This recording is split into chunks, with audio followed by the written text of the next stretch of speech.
what we have right here is some guy flying a kite in the middle of a thunderstorm in the Dominican Republic. Pretty smart.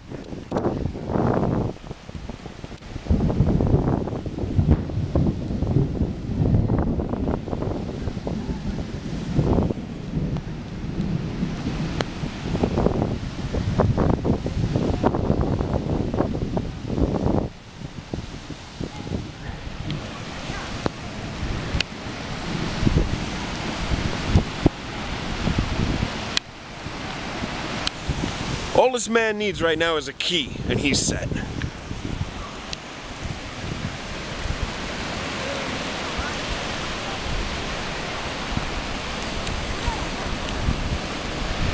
This is Puerto Plata, June 2010.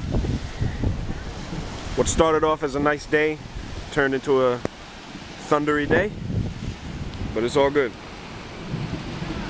And this guy's flying a kite in the thunderstorm.